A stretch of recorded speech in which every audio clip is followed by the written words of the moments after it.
Klim from Turn to the Stars. Thanks for tuning in today. I'm going to be doing another segment on providing information, energy influences from the planets on the election, the 2020 election. And predicting the outcome of an election is very difficult. I'm just going to kind of go backward with some history from 2016. Astrologers everywhere at that time attempted to predict whether Clinton or Trump would win the November election. And the important takeaway is that of all predictions collected, 62.1% predicted Clinton would win and 37.9% predicted a Trump win. And these predictions were based on an assortment of techniques that included some really ancient techniques and some modern techniques. So there was a combination of techniques that were used. There were also some non-astrological judgments that say that politically the more charismatic candidate usually wins. With those polls, 62.1% predicted a Clinton win and 37.9% predicted Trump would win. And this wasn't really far off from the Gallup polls, which gave Clinton a 51% chance over 32% for Trump. And after the election, some of the astrologers attempted to blame the incorrect predictions on faulty birth data. However, with this kind of prediction, there's so many things to take into consideration. So the individual candidates, their personalities, and the planetary cycles affecting them at the time of the election need to be considered, and whether or not they connect with the people of the United States is reflected in the chart of the United States. So most astrologers use what we call a Sibley chart for the United States, and I use that as well. It uses July 4th, 1776 at 5:24 p.m. in Philadelphia, Pennsylvania, but there are other times that other astrologers use because they have different opinions to the exact time of the signing of the Declaration of Independence, which signifies the birth of our nation. So that's the birth chart that we look to, and then look at the transits, meaning how the outside world is affecting the United States as a country, as a energy.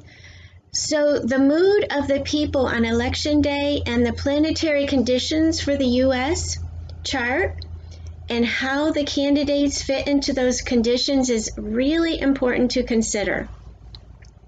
Saturn transits also can create tests and challenges, but they don't necessarily mean a loss.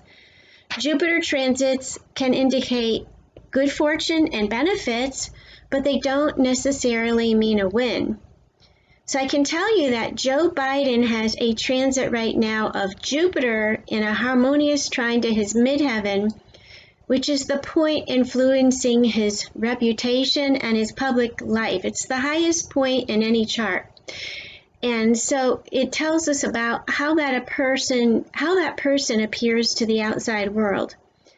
This is a really positive placement for the way he's seen right now. He also has a challenging square, though, from Neptune, the planet of illusion and confusion, aspecting that point in his chart, his midheaven. So this suggests the potential to be undermined and then lose his focus is there as well. So overall, Biden's transits and progressions are pretty favorable this year.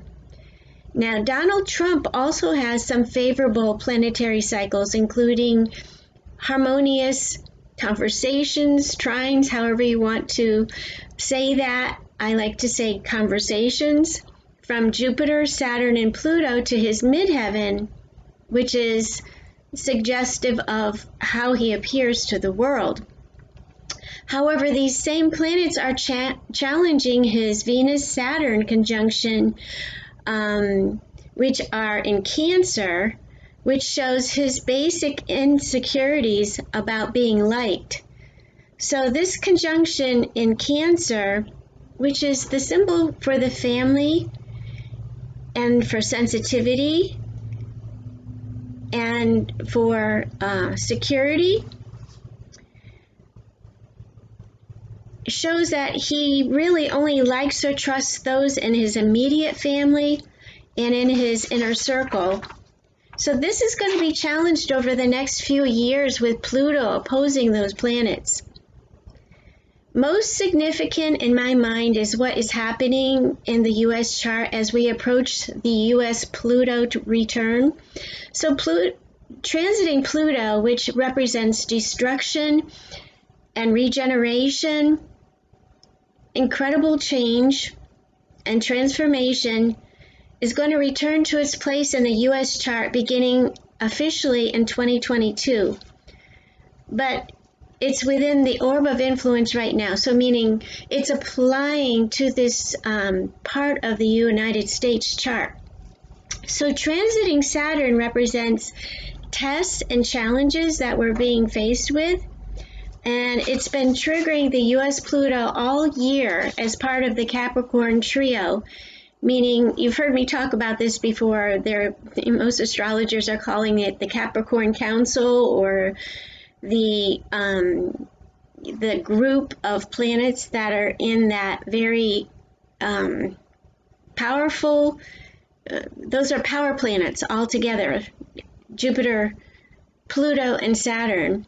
So Pluto's influence has made a lot of, has added a lot of pressure and has made significant impacts on the United States chart for the past couple of years, and we've been seeing the plutonic effects of its energy through eruptions of national rage for quite some time now, but this has really only set the stage for the upcoming Pluto return that I was talking about in 2022.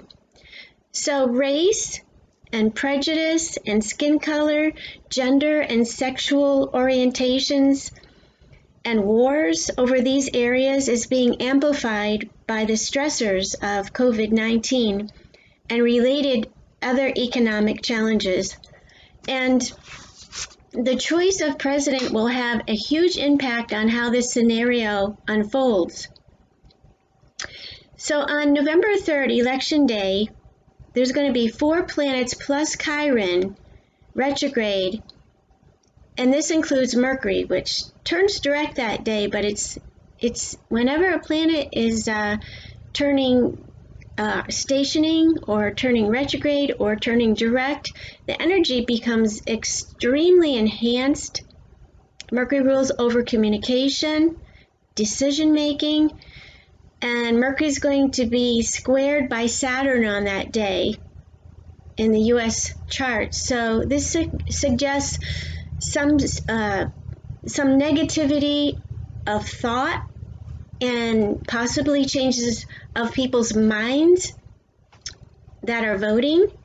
Mars is also going to be retrograde, still in the sign of Aries, influencing people to hold on to old grudges, especially with the Sun in Scorpio. And then there is a conjunction or a conjoining of Jupiter to Pluto and Saturn, which has been in effect, as I was saying before, all summer. And it's going to be completing its 3rd phase, adding the likelihood of ideological conflict. So people's ideals are in conflict.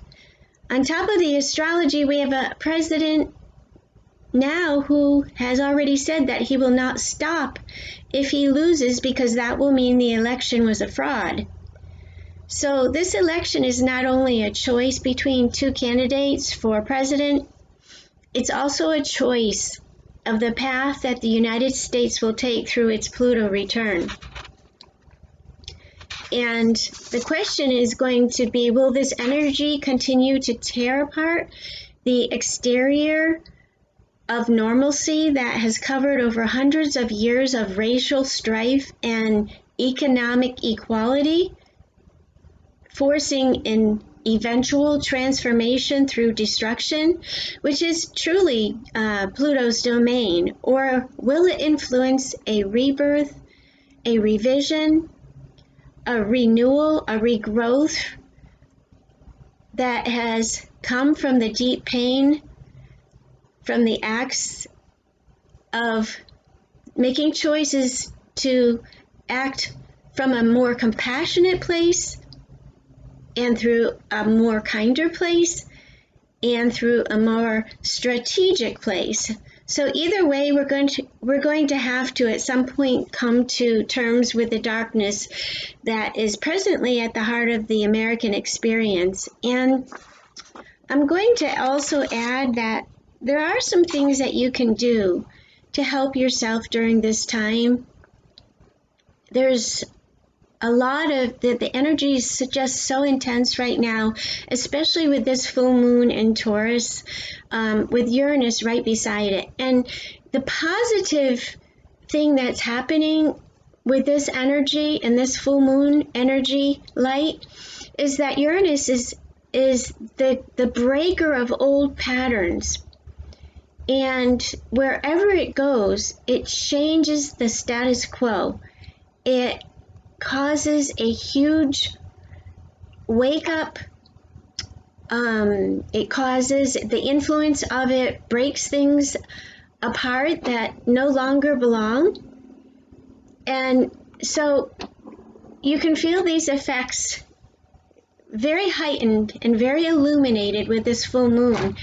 So the things that you can do are to take good care of yourself, be kind to yourself, take times out, whether that means just going outside and getting in the sunshine, or meditation, or journey work, or do something creative, get a massage. I'm trying to think of all the things that you can do. Do some gardening work. Do the things that feed your heart and emotionally support you. That's what you can do during this time. And also be honest in your life. And, Uranus in Taurus, opposite the sun in Scorpio, is a string that connects us all together. And the very best possible outcome is that we become stronger in our ideals, stronger in our unitedness rather than our division. So I want to say thanks for tuning in to Turn to the Stars and for all your continued support. And just want to remind you about the astrology classes coming up on November 14th.